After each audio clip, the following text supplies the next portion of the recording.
In 1985, in the month of September, on the 12th day of September, a young man robbed our office. I used to have the best office east of the Niger. We had a printing press with an American girl, white American girl, as a manager.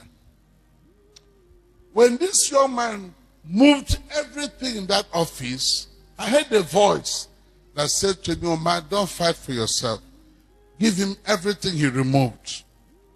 I told God, that's not how we operate in this country. And God asked me to shut up my mouth and obey him. So I said to the young man, take everything you have removed and go with them. They are now yours. The mother said to him, don't take anything. If you do, you have nailed yourself.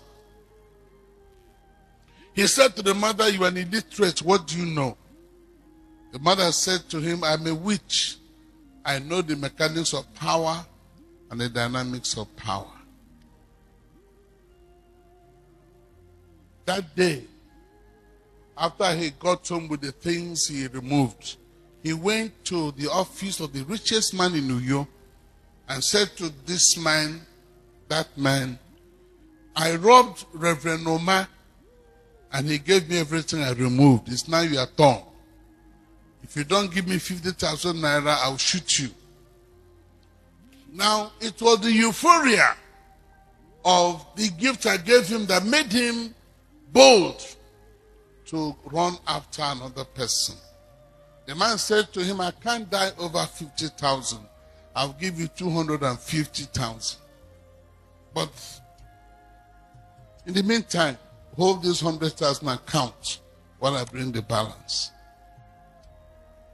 In the meantime, hold this 100,000 and count while I bring the balance.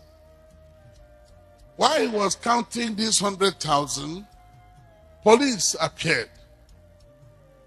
What does that mean? It means while he was counting the money, this man was calling the police.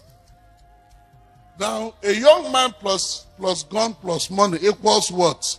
Armed robbery. As they were leading him away, the mother got back to me and said, Reverend, you're a very wicked man. You have just jailed my son.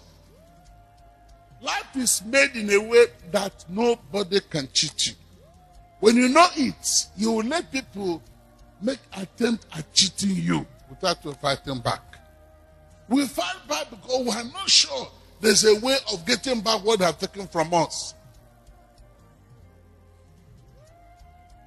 A year and 6 months after, the mother came and said to me, lay your hand on my lap and pray that my son be released. I told her, I know the meaning of laying my hand on your lap. I'll not lay my hand there, but I'll just pray, Father, wherever this boy is, release him.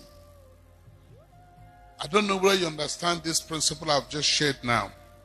That same day, the chief judge of Ukpai State went to Uyo prison and said, anybody awaiting trial for more than 1 year, you are now free. And the boy was set free. The mother came back and asked him, didn't I tell you you're a wicked man? You nailed my son, now you have released my son. What am I saying? We were driving to Ibadan through Owerri on Onitsha Road when a man drove into our 4-day-old car and bashed the 2 doors.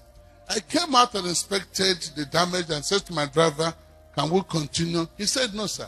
This man must repair this car. Oh God, do you know him? He said, no.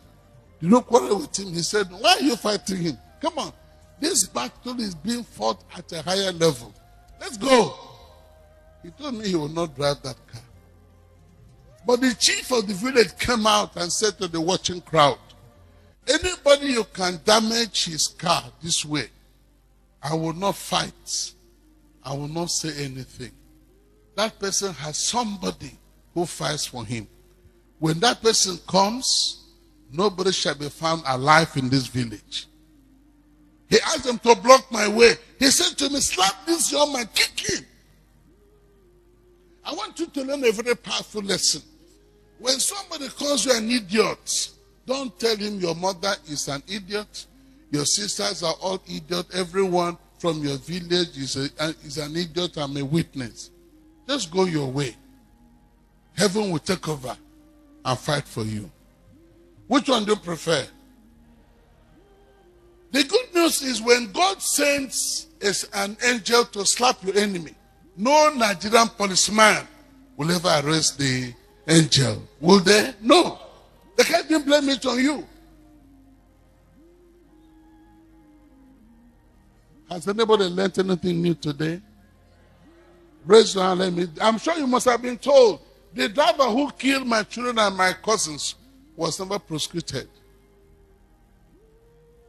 Young men from my village went to the police station and said to the DPO, if they are not prosecuted, we shall burn down this police station.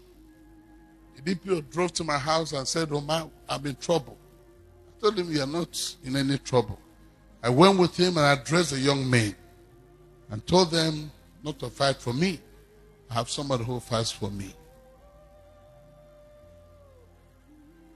You can't be a good child of God if you don't come to this understanding and knowledge that whoever cheats you cannot escape your God. Even if your husband walks out on you and runs after other girls, one of your children will grow up to be a husband to you and will take care of you more than any man can take care of his wife. That's how life is made. If a girl jilts you and sacks you, for any reason, don't worry. God will bring a better girl to take her place and make your life more comfortable, more pleasurable, and more successful. Are you here? That's why God said we should forgive. Forgive. Forgive. Now stand up and say to two persons beginning today, I will forgive whoever wrongs me.